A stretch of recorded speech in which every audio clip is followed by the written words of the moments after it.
జిల్లాలో 6 ఫ్లయింగ్ స్క్వాడ్లు ఏర్పాటు చేసి పరీక్షా కేంద్రాలు నిరంతరం పర్యవేక్షిస్తున్నట్టు చెప్పారు. అదేవిధంగా పరీక్ష నిర్వహణ కోసం సుమారు 1600 మంది చీఫ్ సూపరింటెండెంట్లు, ఇన్విజిలేటర్లు, సిబ్బందిని నియమించినట్లు తెలియజేశారు.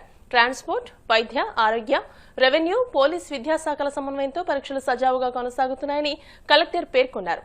పరీక్షలకు హాజరవుతున్న విద్యార్థులకు ఎటువంటి అసౌకర్యం కలగకుండా ప్రతి పరీక్షా కేంద్రంలోనూ తాగునీరు, ఫ్యాన్లు మరియు ఇతర మౌలిక సదుపాయాలు కల్పించినట్లు చెప్పారు.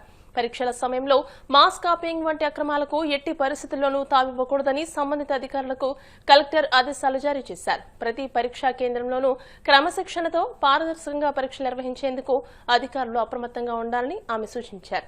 విద్యార్థులు ఎటువంటి ఆందోళనకు గురికాకుండా ధైర్యంగా పరీక్షలు రాయాలని కలెక్టర్ చంద్రబడ నాగరాణి సూచించారు. ఈ సందర్భంగా డీఈఓ ఈ నారాయణ, చీఫ్ సూపరింటెండెంట్ తదితరులు ఉన్నారు. ఈరోజు 10th క్లాస్ ఎగ్జామ్స్ కి జిల్లాలో అన్ని ఏర్పాట్లు కూడా చేయడం అయింది.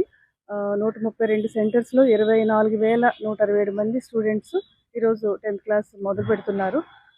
దీనికోసం మనకి 6 రోడ్స్లో 6 ఫ్లయింగ్ స్క్వాడ్స్ ఉన్నాయి. అలాగే 1600 మంది chief superintendents, invigilators, flying squads, different హోదాలో ఉన్న ఆఫీసర్లు అందరూ కూడా పర్యవేక్షించడం జరుగుతుంది.